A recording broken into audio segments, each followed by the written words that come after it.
The studio erupts as Kellyanne Conway, heated and wild, tries to shred Jasmine Crockett's reputation with rage, only for Crockett's measured calm to turn the tables and stun the nation. Hit subscribe. This showdown defines leadership. The drama unfolds inside a high-profile national television studio, not a courtroom, but no less tense than a federal trial.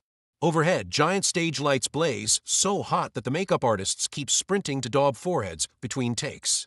The decor is sharply modern, yet imbued with political history. Anchors whisper lineage. Guests are introduced to production crews nervously reciting security protocols. The backdrop flashes graphics of voting rights, live polls, breaking news scrolls. Seated in a semicircle are audience members representing a cross-section of America. Stone-faced political strategists, veteran journalists scribbling hurried notes, tech-minded young activists, and steady elders surveying the scene. A boom mic dips low to capture every gasp and murmur. At stake is more than just the passage of a single bill. The debate centers on voting rights legislation dividing not only Congress, but neighborhoods, families, and entire country's faith in electoral democracy. The historic tension isn't just about law, it's cultural generational, a referendum on how America will conduct its most fragile ritual, the vote. Every participant, from host to guest to crowd, senses this isn't just another segment. Under the pressure, reputations, party fortunes, and the future of political discourse hang in the balance. It is event television with real consequence. The result will ripple outward into schools, news columns, and campaign strategies for years. Jasmine Crockett is a 42-year-old Texas congresswoman and civil rights attorney, her reputation forged in the trenches of public defense.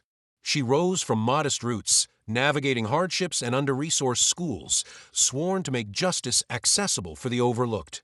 Crockett's political ascent was powered not by flashy speeches, but by deep connections, relentless community labor, and a reputation for unbreakable calm in crises. In her congressional district and courtrooms, she's known as the voice for the voiceless, resilient, obsessively prepared, and respected for turning legal complexity into clear, heartfelt advocacy. Her style is analytical yet compassionate. She listens more than she lectures and operates with laser focus, unshaken by intimidation. Kellyanne Conway, 57, is seasoned, hardened by decades at Washington's sharpest edges. Campaign manager for Trump, White House counselor, prolific TV combatant. Her persona blends charm and grit. Her image, always impeccably styled, is signature Washington elite. White blazer, sharp blue eyes, blonde hair perfectly arranged. Conway built her career atop an ability to deflect, pivot, and overwhelm with aggression. Rivals know her as relentless, never backing down, never ceding ground. Her toolkit is full: rapid-fire talking points, sharp wit, and emotion weaponized as political force. She expects opponents to wilt under pressure, as they nearly always have. This clash is archetypal. Two worlds colliding, the veteran gladiator versus the scholar advocate, volatile power against disciplined poise. The stage is set for a David versus Goliath drama, with reputations and generational authority at stake. As cameras roll, Conway wastes not a breath. Her voice is sharp, rising in attack before opening remarks even finish. "You think you can just waltz in and lecture me about politics?" she snaps. Hair flashes as her hands jab the air, her expression fueled with contempt and impatience. Crockett, meanwhile, sits serene, hands folded, lips barely curling into a knowing smile, a portrait of composure. The audience reacts viscerally. Some lean in, nervous for their candidate, others exchange glances, shocked by Conway's overt aggression. Even studio techs wince as Conway's voice hits shrill registers. Producers in the control booth monitor social media feeds. They're already lighting up with viewer reactions. The tension is sticky, thick, and uncomfortable, a sense that the old brawler has cornered the new contender. With each escalation, Conway breaks tradition, interrupting, shouting over both host and opponent, slamming fists, pointing accusing fingers. Her strategy is clear: bludgeon Crockett, push her off message, dominate through volume and invective. Conway launches into conspiracy. This bill's a federal takeover meant for Democrats to steal votes. She mocks Crockett's experience, dismisses her as a freshman out of her depth. But Crockett refuses the bait. She counters with facts, asking pointed questions about data, evidence, and bill text. Each calm probe unsettles Conway further. The audience senses this disruption. Whispers ripple as Crockett remains measured. Instead of fighting fire with fire, she calmly asks for substance, citing her oath to the Constitution. Conway, maddened, throws accusation upon accusation, reaching a fever pitch where her own credibility starts to unravel. The studio's mood is palpable, a desire for Crockett to fight back, to anger, resisted compellingly by her choice to remain steady. Frustration grows for viewers, wanting the underdog to deliver a decisive rebuke, not with rage, but with intelligence. The moment is ripe for reversal. The climactic moment arrives on the edge of chaos. Conway reaches peak intensity, voice cracking, hands shaking, dismissive gestures morphing into open shouts. "Your agenda is to make it easier for Democrats to cheat," she accuses, her breath hot and quick. Silence falls as the severity and wildness of the claim lands. Conway has crossed into outright accusation. Crockett responds not with a counterattack, but with the deepest calm yet. "Kellyanne, I took an oath to defend the Constitution. Every vote I cast, every bill I support is guided by that oath." Her words resonate, her voice gentle yet powerful, as she lays out personal, detailed reasons for supporting voting rights: disenfranchised clients, elderly unable to renew IDs, working parents denied the vote. "I don't support this bill for Democrats to win. I support it because I want democracy to win." Conway is stunned, her voice reduced to a whisper. She fumbles for her notes, scraping for evidence, but Crockett calmly pulls up the bill, citing sections, offering to walk through language and timelines with professional courtesy. The audience, host, and even production staff are transfixed by the reversal. Crockett's mastery shines, never raising her voice, always redirecting to facts, clarifying the reality of the law. She points out that the bill strengthens voter ID requirements by providing free identification, corrects misconceptions on voter roll maintenance, and offers a measured solution on notice requirements. Each point is precise, documented, irrefutable. Conway, her fight spent, softly admits, "I may have misunderstood that provision." The admission is extraordinary, her years of never admitting error erased in one vulnerable moment. Crockett's response is not triumphalist but constructive. It's easy to misunderstand complex legislation. That's why I read the bills myself. She concludes with a lesson. When we assume people we disagree with are evil or corrupt, we stop listening, and democracy can't work without listening.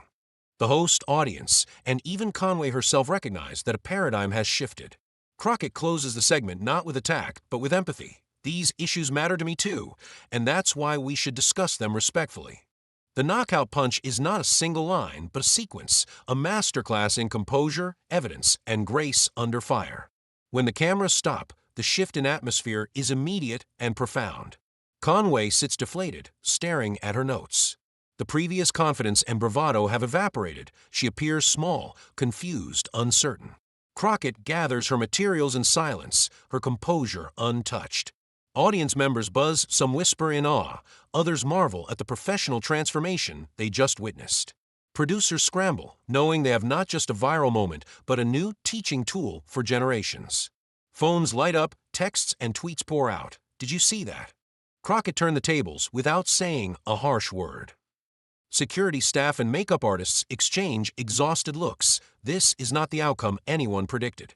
Conway, who entered as the veteran poised to destroy a rookie, leaves humbled, her credibility damaged. Crockett, the freshman, exits with the aura of a seasoned champion.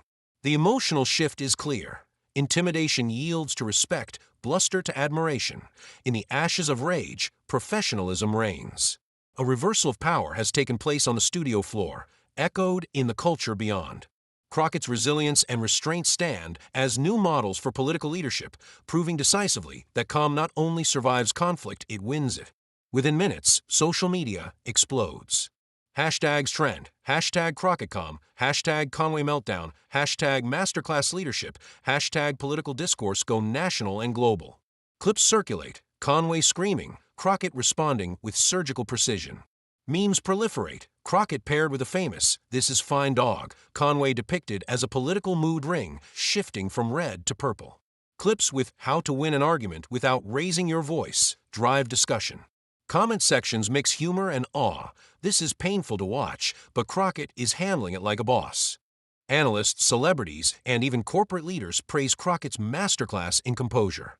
News outlets headline the exchange as a watershed moment, Congresswoman's calm destroy scream, and late-night hosts riff on Conway's call to stop being so reasonable. Notably, the virality is constructive rather than cruel. The internet celebrates Crockett's approach, using her demeanor as a meme for effective conflict resolution. Her calm is cited, reshared as a teaching tool. Even Conway's followers call for more professionalism. As the social media cycle unfolds, Crockett's profile rises, public perception shifts, and the segment is enshrined as a cultural phenomenon, redefining how strength and reason are measured in debate. The confrontation's impact expands swiftly, far beyond partisan divides. Universities teach the Crockett method: conflict de-escalation, redirecting to facts, tactical composure. Civics classes, executive training, and political communication modules use the exchange as a core case study. Law and graduate programs break down each moment, noting how to handle aggression with factual listening and empathy. Business leaders integrate the approach into conflict workshops. HR trainers use the clip for teaching professional negotiation. Corporate coaching programs endorse the Crockett technique for stressful board meetings. Political strategists from both parties rethink media prep, aggression now seen as vulnerable, calm regarded as dominant. Democratic fundraisers spike, and progressive groups spotlight Crockett's composure as aspirational. The generational divide in polling, favoring Crockett's method, seeing Conway's as outdated, signals tectonic shifts in electoral strategy.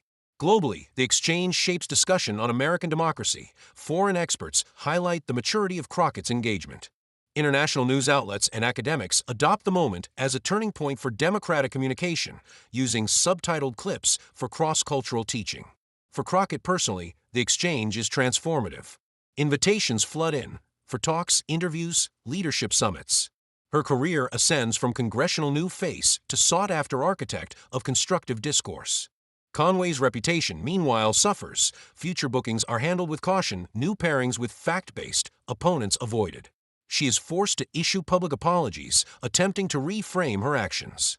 The greatest legacy is pedagogical. Communication labs, management classrooms, and government training sessions repeatedly use the segment to show that emotional regulation, respect, and evidence are not just virtues, but winning strategies. America's political landscape is forever changed. Reason, not rage, now stands at the center. Crockett's lesson is simple, endless, and clear. Strength is composure, victory is service, and real leadership is measured not by volume, but by impact.